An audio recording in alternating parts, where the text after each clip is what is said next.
Good afternoon and welcome to Martini's Country Bites. Today we have our returning guest, Daryl Hockey, who's going to be talking to us about the concerns he has that we've both discussed about what's going with these not green renewables and how WA seems to be thrown under bus with this whole plan and such little representation going on nationwide. So would like to welcome back Daryl Hockey, who is one that's picking up the spoon to stir the pot here in WA with me. How you doing, my friend? Yeah, good on you. How's it going, Martine? And look, this is a really important issue. This is a national issue. It's not just a state issue, and it's a really important one for listeners to have a listen to. Couldn't agree more. And that's the thing is that all too often we see that the East Coast is highlighted and in the spotlight, and that's all we hear about. Unfortunately, you only hear from WA when it's talking about mineral resources and mining and that kind of stuff, exportation. So the thing is that we have some green renewables projects here, and pretty much if you put them all together with the exclusion of these extended marine parks, there's a massive lockout of our oceans. And then we've got them butting right up against these offshore wind turbines and that whole project that ties together. Maybe we could have a chat, first of all, I think, about the insane and incomprehensible project that's planned for the Nullarbor. I see it hit the news this week in the paper, though, which was great. Yeah, it's the Western Green Energy Hub, and it's humongous. It's probably one of the largest, or if not the largest, industrial development ever seen in Australia. And in comparison, it's probably bigger than all of the mines of Rio Tinto and BHP that have ever had put together. I mean, we're talking about an area more than 200 kilometres. This is of the Nullarbor, 200 kilometres one way, more than 100 kilometres the other, of solar panels and wind turbines to create ammonium, which can then be exported from a shiploading facility. And we're talking about taking up more than half of the Nullarbor plain. It's astronomical. It's more than 20,000 square kilometres that they want to go and level and whatever and put these on. They're talking about more than 3,000 wind turbines, which will have to be concreted into the ground.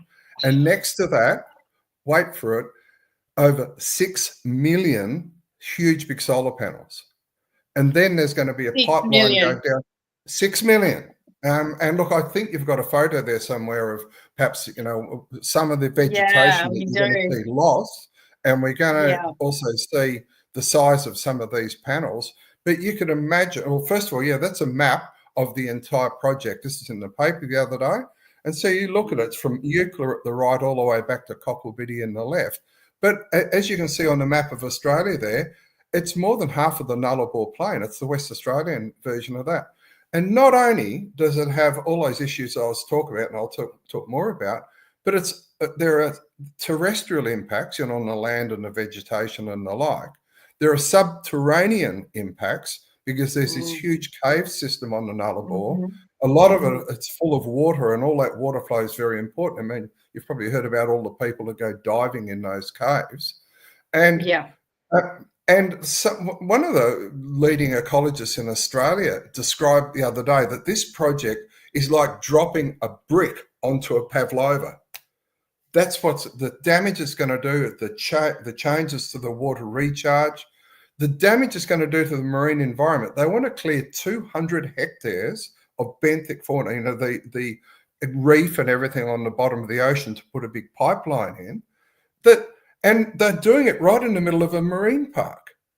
And the size of this project so we can't have sustainable fisheries in this area. We're cancelling that. But we can go and bring down to the substrate to absolutely destroy entire reef systems or whatever is there on location, just for the likes of the liquefied green ammonia project. Well, correct. So to produce, they're sort of supposedly pursuing this goal of green, let's reduce greenhouse gases in the world.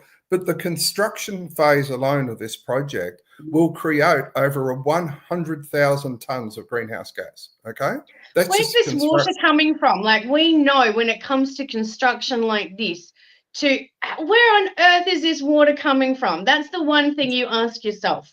This is Well, it. Without water, you can't have construction.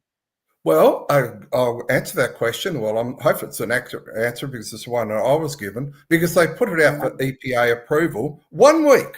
1 week was all the public was given to respond to this humongous project. And what they're going to do as far as water supply is they're going to put in a desalination plant at the ocean. And guess what? They're going to suck in the water. They've got to put, you've got to use up all sorts of energy and create greenhouse gas to be able to get the clean water out, and then send out the brine, the hypersaline brine, which goes in the ocean and sinks to the ocean floor, kills all the fish, and it does not disperse unless you actually go down and agitate it. They're going to do that in the middle, surrounded by a marine park.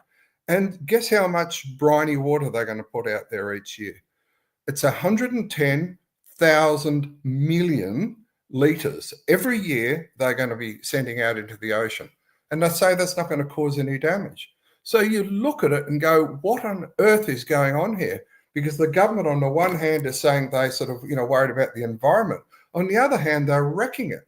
And that'd be one thing, but we are copying all of the damage here in Australia, in Western Australia, to the vegetation, to the subterranean systems, to the oceans. A beautiful marine system. Absolutely. Yeah, all the damage they're doing. And then the greenhouse or the carbon sort of benefits, it'll be turned into toxic ammonium nitrate and shipped away overseas.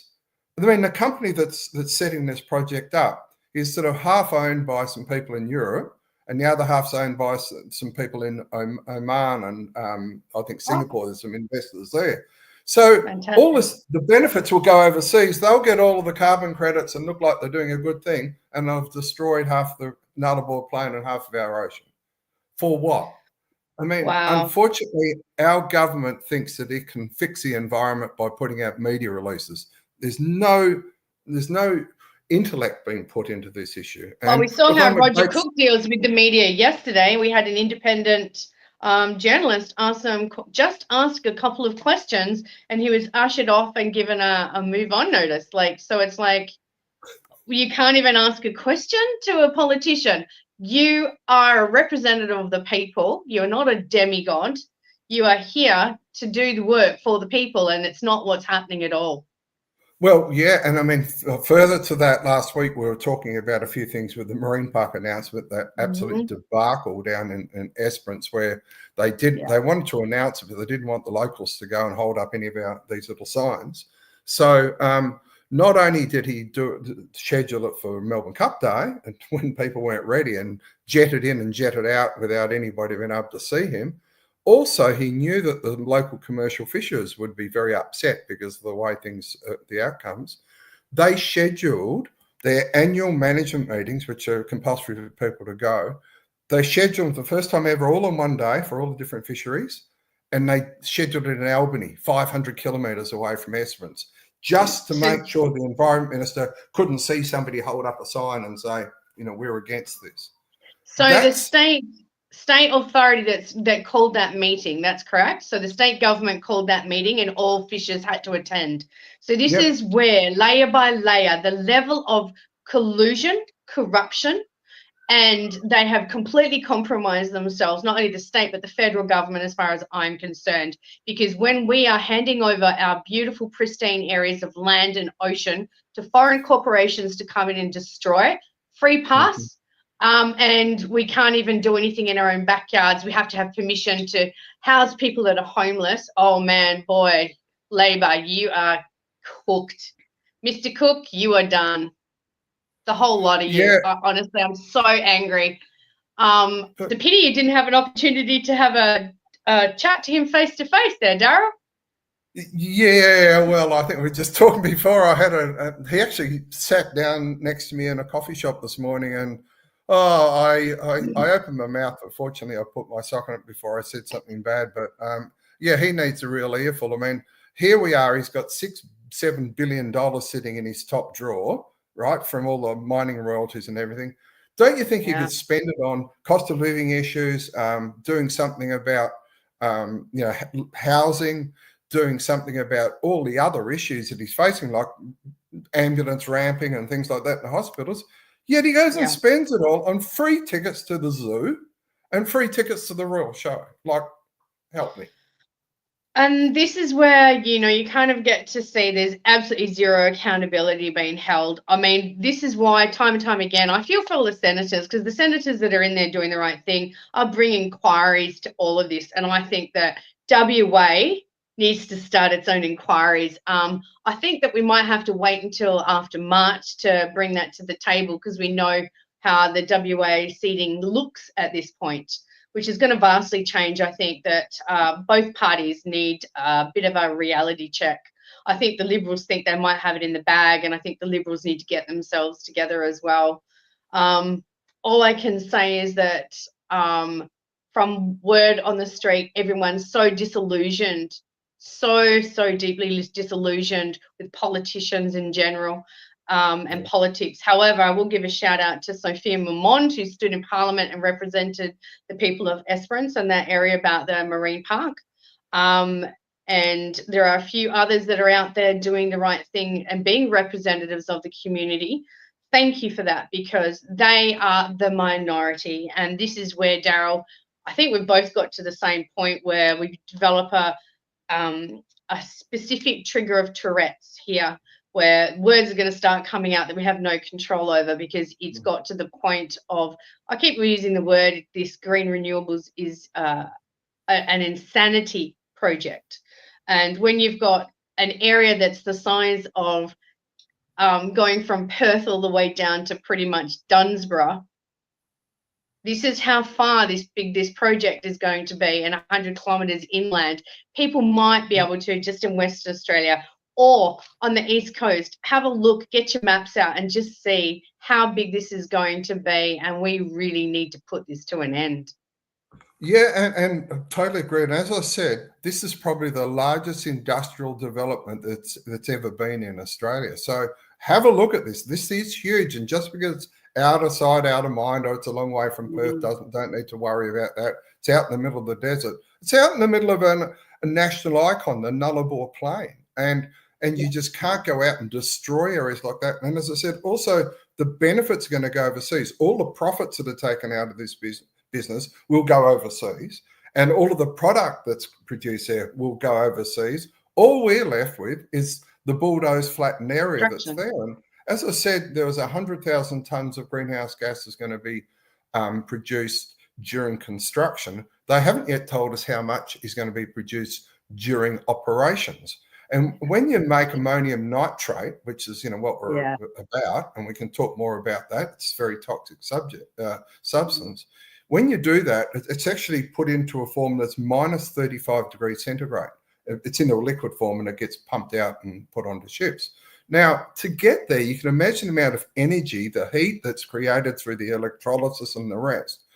An enormous amount of heat's going to be generated. It's going to be funneling huge amounts of greenhouse gases and impact on the environment. Yes, they would argue that the net, because in the end, the product that we're selling, it's hydrogen or whatever, it's 22 million tonnes of ammonium nitrate a year and another 4 million tonnes a year of hydrogen. They'll say, but we end up in the net benefits. The net benefits, all the benefits will go overseas and we will cop all of the damage. And it'll be a huge amount. And the other thing is, I was reading, the other project, the one up near Kalbarri, which I think you want to talk about, the Murchison one. Yeah. I looked on their website the other day and they were saying, question answers. What is ammonia? Whoa, guess what it said? It said it's a naturally occurring substance. Tick, right? Very nice. It's also colorless. Tick, very good. And it's a natural part. It's a part of the building blocks of amino acids and proteins. Okay. So that's what they said ammonia is. And it sounds like you get your babies and, condition their hair with this beautiful. Yeah. Well, in fact, it didn't say that it's one of the most pungent smelling bloody substances you want to go near. It's poisonous. It's also a major, it's used as an industrial cleaning solvent. Now, if you got a buck of it and stuck your foot in it, all your bloody toenails would fall off. And yet they're sort of trying to market this as this friendly, I don't need to worry about it because it's colourless and it's naturally occurring. They're not looking at the potential damage. And I'm not sure if you realise that not only the chances of leakage from this as they're putting onto the ships is always high, but it's probably the most catastrophic thing that could possibly happen in the marine environment. If you had a leakage of ammonium nitrate, it goes out and it's like dropping a nuclear bomb. It kills everything. Yeah, it totally is. And on top of that, maybe we can bring up the map there, the first map. We have a map there of Kalbarri and the whole project of the Murchison Green Hydrogen, which is Copenhagen Infrastructure Partners, another foreign corporation. So you can see there in that sort of the orangey yellow zone is the entire project, and then within that there's different zones. Now on their website, they've taken off that they had 200 offshore wind turbines planned. Let's talk about that in a minute, because who were the proponents that were going to put that plan together? They had onshore 700 originally of onshore wind turbines, mega turbines. They've reduced it down because they can make them bigger now and more efficient. Well, that's great. So that means that they're going to be seen from all areas. And then they've got, wait a second, I got to make sure I get this right. 7,000 hectares of solar panel. I mean, doesn't that just warm the cockles of your heart? To be able to put it in there, there's a few photos going forward about, and that's very close to the town. They're saying it's 20 kilometers from town. However, the only area you can get access on from everyone that I've spoken to that are locals is that would bring it 15 kilometers to town, because the only way they have access onto the beaches or onto that ocean and not massive cliffs that they would have to blast and get through is closer to town, and that's their access where they're going to be shipping it off. So we've got a desalination plant and the liquefied green hydrogen or ammonia plant. 700 were planned for onshore. Now they're reducing it to 522. Wow. Yeah, well, and I think I read somewhere that the footprint of the onshore wind turbines alone is 40 square kilometres. So, we're talking about things on a massive scale. And so I think the point I'd like to make is you've got to be very careful when you start looking at environmental benefits. Now, they are chasing an environmental benefit, or the government broadly is, we're saying, oh, we need to decarbonise and save the planet and all the rest of it, which is a very fine, ideology. Goal. Yeah, that's right. It's a goal to have, but you can't do it to the exclusion of everything else. And what we're realising now is that you might as well have 1,000 coal-fired stacks up in the air, pumping smoke up to the air. The only benefit you can get from all this renewable energy is to use it to create other energy sources. And in doing that, it causes an enormous amount of damage. They would argue the net benefit is still there, but you've got to look at the damage that's being occurred. Now, that's right. And the government simply doesn't look at that. And I look at it a little bit like, you look at a Rubik's Cube. If you just look at one face and it's all green, you say, well, look that, this particular issue, everything's good. We've got great environmental, benefits. But it's a three-dimensional model. You've got to look at all the rest. You've got to look at all the impacts. And it's not just the other environmental impacts we're talking about, which are humongous and very dangerous as well, but it's also the socioeconomic impacts, and it's the exclusion of commercial fishing and recreational fishing, and it's the impacts on the communities. All of these things need to be taken into account, but no, the government's looking straight at that media release, that one dimension. No, we're going to put some wind farms in, or we're going to put some solar panels in. But unfortunately, they haven't got their act together at all. And I think we need a lot more mature and intellectual discussion on these issues. And I think the community's starting to get their heads around now that this is a real challenge. And I think people can now see that Chris Bowen is not across this at all. He was valiantly out there trying to sort of fight the fight for a way. You can see it's got away from him. He doesn't know what he's doing. And I'm not necessarily saying that the Liberals have got it right either. Well, I'd go so far as to say that recently I saw a lovely little video clip of Tanya Plibersek, the Federal Minister for Environment, and she said that once a river's gone, it's gone. So that was protecting the river for some their agenda they wanted to, but she certainly won't apply that to once a coral reef system is destroyed by offshore wind turbines, it's gone for good. You can't rebuild it. Once we have spilt liquefied green ammonia into an entire marine ecosystem, it's gone. Once we allow foreign corporations to come in and use as much of our underwater aquifers as they want and destroy that, they're gone. Because that is a big issue that we're dealing with up at Murchison, and I'm sure it's the same when you're talking about the underwater systems out there on Nullarbor. Having access to our water, we are giving away our most vital resource for the viability of our communities and our entire nation to foreign corporations to put in this infrastructure, and for, as you've mentioned, for their own benefit, for all exportation. There is absolutely zero for us to gain from this. Yeah, and also you got these, farms going in all across agricultural areas as well. And look, I'm not saying we shouldn't have these things. What I'm saying is you need to have an intelligent discussion about this as to what the impacts are. The socioeconomic impacts, the impacts on food security, and all the rest of it. But it just seems that nobody wants to talk about it. They just want to go out there and show that they've approved another project. I mean, this government's made an absolute mess of its transition when it's come, its carbon transition.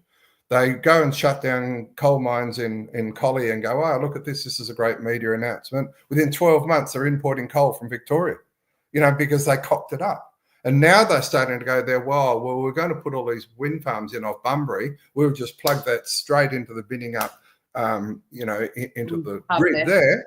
That'll it. Oh, we'll whack a huge big area out there in the bay. Nobody will mind. They'll all tick it because everyone's environmentally friendly, so they'll like that. They didn't even think about all of the impacts and how to manage the whole issue. But now they've realised that, of course, even if you go and talk to these offshore wind farm developers, they'll say that they're very lucky to put one turbine in the water before about 2033. Now, by the time they get these wind farms up, it'll be years after. We've missed the transition. The government has completely stuffed this up. 1 minute they were going to turn the gas off. Now they want to turn it on. Now we have a huge amount of gas up in the Northwest Shelf, and we had a whole heap reserved domestically. Now the gas companies like Woodside have convinced the government to allow them to export all the domestic allocation, which means that our power price is going to go up and the availability to the WA community is not going to be there. I mean, whatever way you do it, this has been hashed up, and you wouldn't believe it. The Minister for Energy, Maurice Whitby, also happens to be the Minister for the Environment, and he's made an absolute mess of both portfolios. The hatchet job expression is probably the best. It's like a chainsaw massacre to this state. I get to the point where I look and I think, where did all sensibility, common sense, and some really good conversation and dialogue with all stakeholders, the experts on the ground that live it, where did these conversations go, Daryl? Like, I cannot comprehend. It's like, I am all for renewables, but these solutions are not. And to put the word green in front of them just because it's a color and it makes it look like it's good for the environment, let's call out the absolute garbage that this is. Like, there's nothing green about it.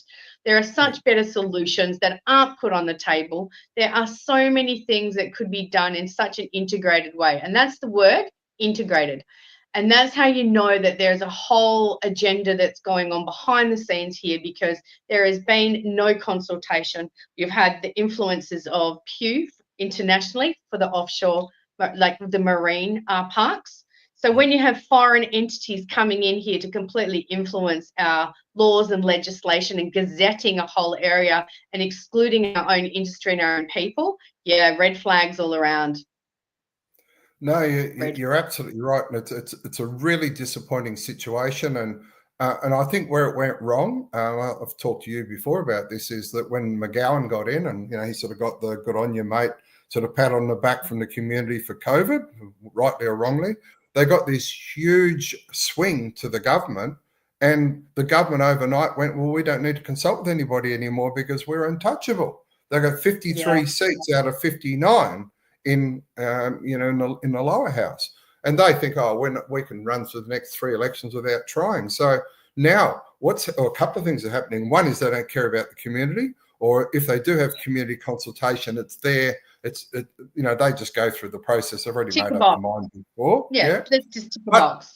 But the other thing is it's sort of a ruining the democracy, because a democracy is supposed to be sort of 51-49, and the two sides have a bit of a wrestle, and we all know politics is pretty hopeless often, but it does produce good results in the general longer term, the democratic system. That democratic system's been broken now because one side cannot be held to account by the other. And the other thing we've got is, this is a really important thing. When you start looking behind the scenes, you go into the Premier's office, he's got 40 people working out the back. Do you know what their names are? They're nameless, faceless people.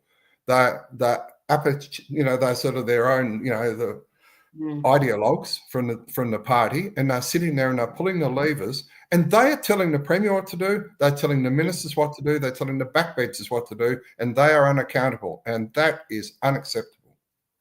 We need to roll those people out and put them in the public and go, who's responsible for this and who's responsible for that? That's what we need. And this is where this says it all about the transparency. When you've got this being projected, that these are the people that you think are there acting on behalf of the people, and yet there's all this behind them that actually the people that write in the policies and tell it. Well, we know that they're being told by someone upline with all the cha-ching exactly how it's going to go. And when we can see on the ground in every day, our lives have been infiltrated by obviously some kind of interference here by foreign corporations and foreign interest, where we know, we can see here that there is nothing for Australia, and in particular Western Australia, and these two issues, to be gaining from this. And you know that this is all happening behind the doors. Where is the accountability?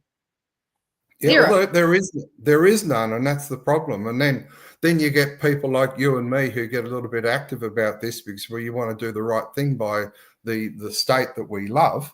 I live on the South Coast, and I love, that's pristine, and I want to keep it that way. But unfortunately, we're dealing with people who don't really care about us. They don't think about the people in those local communities. And, we've got a real issue, and I think we need to address that. Unless people like us speak out, unfortunately, nothing, we can't change it ourselves, but everybody needs to join in. It's only one way to fix this, and that's for the people power to come up. And you look at the history of mankind, the only time you'll ever execute change is when the people start rising up. And I'm not talking about revolt or revolution or anything like that. Talking about having open conversations with everyone, joining the dots and going, these are the same things that are affecting me, but this is a different industry even. So these are this is where right now we're talking about how you were saying that they don't feel like they have any accountability. They don't need to consult anymore. The thing is, when it comes to the balancing of nature and anything on an energetic level, the swing has gone so far one side. When it comes back, the heads will roll, because what will happen is the people will stand up so fast and so strong. Not only Labor, but Liberal really need to take stock of what they've done, how we got to this point. Let's have some honesty. Let's have some integrity here. Let's have some people putting their hand up going, look, apologies. We thought this was a good policy and this is what we're doing. People want to see that. They want to see some credibility back in it. Yeah, it's honesty and it's an integrity. And for instance, this morning, this happened a little bit recently, I put some comments, part of the democratic thing, on social media. Some MP goes out and made some crazy claim. I say, no, I don't agree with that, da-da-da. Guess what? Snip, snip, snip. They cut it out. There's the democracy. They make sure that anybody who says anything that they don't want there, they cut them out and they just harbour the others. And, what you were saying before about that they need to remember what they've done and who they've dealt with. Remember, there's an old saying that I used to hear years ago. They said, you should kiss everybody as you pass them going up the mountain, because when you're coming back down, you're going to have to pass them again. And they need to remember what they're doing, because otherwise karma can have a bit of fun with them later on. Well, this is the thing, is that, when you didn't, you threw rocks at them and you threw the state under the bus and you made them homeless and you took away their industries. You're probably going to pass them. They might be having some pitchforks on them. And that's the thing that I laugh at. It's like, I'm just asking for a friend. Security issues, was it regarding, like an incoming storm or people with pitchforks? And the thing is that this is how they really need to, they are seeing it, and that's why they're running away, because they know that they have lost this, the way that they have lost all integrity, the Labor Party and their policies. The one thing we're talking about, climate change, right? So whether it's anthropogenic or natural, is actually quite irrelevant at this point. What we're dealing is with the realities of where we are. So we have changing in weather systems as far as rainfall. So we've got arid areas in this country and in this state that are being put more under threat because of these green renewables. So we have the one thing that we have is that we know that the basis of keeping a strong society is like good food and reliable food supplies, good and reliable energy, water that's available, and making sure we have our own primary industries intact so that we can be as self-sufficient as possible. Now, WA couldn't be the most quintessential state here to be self-sufficient. We have everything. We have all climate regions. We have all kinds of biodiversity that promotes all of this as being the strongest state in this nation. And yet we have been completely thrown under the bus. We have been given so much division. We have been attacked on every single industry to show us that that's exactly what this government and probably previous governments that were all in power that helped put in some of this legislation had planned. Because this has been in the works for a very long time, Daryl. Yeah, absolutely. And I'll give you an example about that too. I don't know how much you know about that nature positive proposal that was coming up, but sort of effectively it was this new EPA nationally they're going to set up. And, you know, the principle was that if you put a project in, you've actually not only got to offset it, you know, environmentally, you've actually got to come up with something that's a positive, you know, and a net positive. And you know, what a wonderful, sounds like a perfect thing if you're sitting around there sipping latte. Yeah, that's what we need. But of course, part of all of that was they were going to introduce, just one example, and you're not going to believe it, they were going to introduce 40-kilometre-an-hour speed limits in the Pilbara, right, for cars, because they didn't want them hitting the wild animals and having moths hitting the windscreen. So could you imagine up there in your caravan as a grey nomad, driving from Exmouth up to Broome, you would have been doing 40 kilometres an hour maximum along the way. In fact, the fastest bit you could do is when you pull through a town, you could speed up to 50. Out on the open roads, that's all you can do. Now, I was part of the there's a whole heap of industry groups came together to fight this, and we've been fighting this for, best part of 9 months or more, I suppose, up against the federal government. And it was only yesterday that finally Albanese in the last week of Parliament scrambled and said, oh, no, we're not going to introduce the legislation now. He didn't say he was going to repeal it. He said that he's not going to introduce it now until after the election. Now, wouldn't you think after all the pressure was put on, the West Australian newspaper ran a big campaign against it, showing the stupidity of what this was all about, the impact it was going to have on the nation. And country and regional people, this is it. Like, and this is where we really need the people in the cities to wake up and just go, you know, it doesn't affect you until you want to go and visit those areas. Then you're like, what do you mean it's only 50 k's an hour? Yeah, good luck with that trip. How annoyed are you going to be with your kids by the time you get to the next pit stop? I can tell you, are we nearly there? You'll be like, everyone will be tearing their hair out. Could you imagine? It would be holiday hell. Well, it'll take you about 5 days non-stop to drive from Perth to Broome. You know, I mean, if you get what I mean, it is absolutely so ridiculous. It's not funny. But unfortunately, that's what happens when you have these people, particularly in Canberra, don't know what's going on. A few years ago, I was working on a big mining project, and we were trying to get the federal, Commonwealth environmental approvals. Anyway, so I went to Canberra to meet with this mob in this environment portfolio over there. And the mine was about 350 k's from Port Hedland, and a railway line had to be put through. And the guy said to me, worried about what environmental damage the railway line will do. And I went, yeah, well, you know, we've picked it to make sure we avoid everything and It's best we can do. He said, no, I don't want the railway line at all to go in there. I said, well, what do you want to do? He says, well, take a different pathway. I said, well, the only other pathway is to go through the Kimberleys. You know, we can imagine going through all the gorges and that there. And he had no idea what we were talking about. And he said, well, why don't you just locate the mine closer to the port? Now, I mean, we don't even need to look at just like, don't you think we would have put it closer if that's where the bloody mineral deposit was? Like, so that's is the this someone sort of from people, Australia, or is this someone that was like an international? this was a true blue Australian, straight out of Oh, ANU University, straight into public God. service. Absolutely no idea whatsoever. And yeah, I saw it firsthand. I mean, I've worked in Canberra and I've sort of seen what it's like, and there's some very fine people who work there, believe me. But, you know, some of these idiots that you had to deal with, and you can see why stupid decisions get made at times. But these stupid decisions only get made if the recommendations from these stupid people go up to stupid ministers who stupidly don't analyse them and put some intellect around them and make intelligent decisions. And I so feel like many...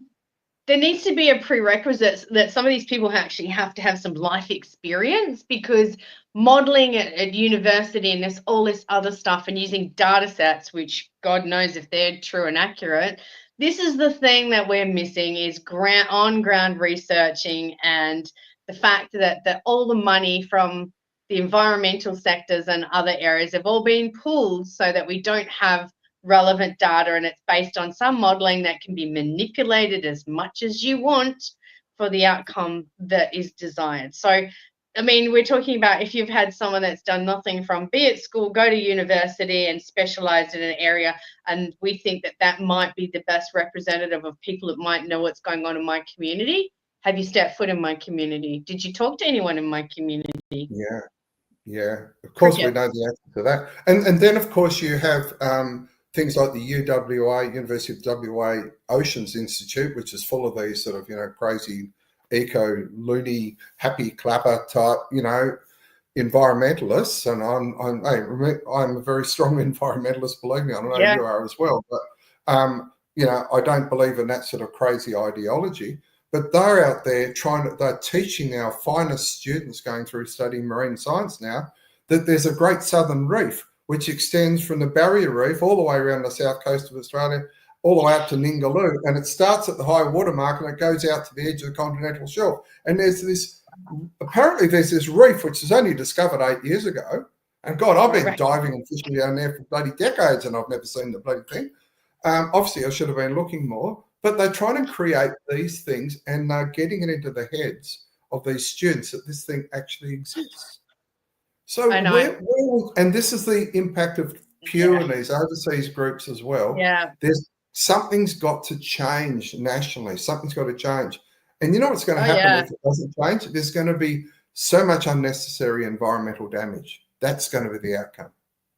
I'd say that there's going to be carnage in every aspect of our life, Daryl, because it is such a flow-on effect into small communities, towns, and then people in the city are going to feel it the last.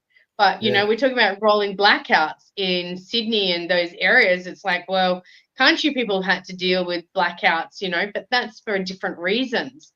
And there's so much wisdom and connection that's been lost between city and regional and country communities that we really, really need to get back. We need to make sure that we get that message out there. Yeah, and you're absolutely right. And if you look back through a bit of history, you know, went through the Second World War. After that, Australia was in a big challenge, and a whole heap of the men folk, you know, the sort of working people out there, were being killed or injured, or, you know, they'd really been impacted. And the country had spent all its money on arms and wars, all sorts of other things. You imagine what state the economy was in. So you'd think that the economy would have gone backwards for the next 20 years, but in the early 50s onwards, it actually took off. And why was that? It's because they actually, uncovered the potential of the regions, and they went out there and they developed farmlands, and you know, and that sort of created a real basis for where we are today. Now, here we are post-COVID. We've now got $1 trillion debt. The government's not doing anything to deal with it. They just said, oh, look, it's just an accounting error. Don't worry about it. But if we've got an opportunity now to get economic growth like you've never seen before in this nation, it's to go out to the regions and do something, because we know all the potential that's there. But I live out in the regions, and I tell you what, you should drive down the highway between Albany and Bremer Bay. The potholes in the road that haven't been Yeah. fixed because the government doesn't put enough money into it. I can't drive, well, from Perth to Albany. My phone cuts out 127 times, I'm sure. There's all these huge dead spots. It's 2024 and we can't even get a mobile phone coverage out there. And imagine if there's an emergency, or somebody wants to have an Airbnb or set up a regional business, don't have connectivity. You go into these regional towns and talk to the Shire presidents and that, which I have, because the last 7 years or so I've been on the Great Southern Regional Development Australia, committee, as a board member. And we go around to all the different areas and we talk to the local Shire presidents and CEOs and that. What do you need? And they go, oh, God, we need land. We need residential land. We've got people who want to come and live here, but we can't give them a house. Well, why can't you? Because the government won't release it. Why won't they release it? Because the electricity network's already at its extreme. They don't want to put any more sewage in. There's no more water pressure in the lines. So you just simply can't put people there. There's no residential, there's no commercial land, there's no light industrial, there's no heavy industrial land. How on earth can we get, the country... This shows here, and why this worked back in the 50s is because we were self-organised communities. That's where this went wrong, because each community looked after itself. It made sure it was well managed, it was maintained, there was good communication, and wherever that couldn't be fulfilled locally, then it was outsourced to regionally and then gone back into the capitals. Now we are just saying, I love it. This is such a, you're talking about a paradox of how, people look at these movies. It's like the Hunger Games and the capital. It's like that's exactly what they did. They put us against each other. Yeah. They want to maintain this power over the regional areas and make them feel like they're not accomplished, that they are not worthwhile. We have industries that are failing. We have farmers so depressed and struggling to just keep their head above water. We have sustainable fishing industries that have been thrown under the bus. And this is where this royalties for region, when that got pulled, and then now they've changed the way that voting is, that all the votes just pulled in together. That in itself is such dictatorship from this mentality that the capital is most important and everyone else needs to serve under it, because you are not as relevant in this system as the rest of us here. Yeah, exactly. And I mean, the whole sort of this one vote, one value sort of principle that people sort of blindly nod along to and say, each member of parliament theoretically has an equal number of people that they're representing. But I would argue, that it's not as simple as that, because yes, that might be one part of it, but also to have a proper democratic system, those people need to have access to their MPs. Okay. That's correct. So if you looked at an electorate in Perth, at lunchtime, the member for Perth can jump on his little electric scooter and do a lap of his electorate and be back before the end of lunchtime, right? But whereas the one from Albany or Kalbarri or Broome or whatever, takes them 4 or 5 hours to even get to their electorate. You can't even go around it. So how can those people out there have access to be able to get there? And people say, oh, well, there's an email address there. All they've got to do is email in their concerns. But they don't have an opportunity for face-to-face interaction. And now with the upper house next year, they've got rid of all the sort of zones. Remember, there was a couple of zones, like the agricultural zone, south west zone and the likes. They're getting rid of those, and there'll be one electorate in the state. So guess where all the votes will go? It'll all be way more centralised than before. And, you mentioned before about Sophia, sorry, I can't quite get her name. Sophia Mormont. Mormont, yeah, it's sort of a South African sort of a name, I think. Wow, you're right about that. Really excellent presentation she did in Parliament the other day. She's actually a member for the Southwest, but she's actually going out representing other people. Did an excellent stand up in the House and put the argument forward in a very succinct way. But we need people like that, but I can't see it happening in the future. It's going to get worse and worse and worse. And in the end, 95% of the people that represent the upper house will be based in the city. They'll have their electorate offices in the city. Why would they bother to go and put one out in Merredin? Why? Yeah. There's not enough votes Well, I there to think this support. conversation is something that we should continue, Daryl, because I think that understanding the political agenda and all of this puts it and frames it perfectly. Let's Yeah, do that next. that's a deal. Okay. Thanks for joining me today. I tell you what, we've got some juicy stuff coming up. Thank you, Daryl Hockey. Great chatting. See ya.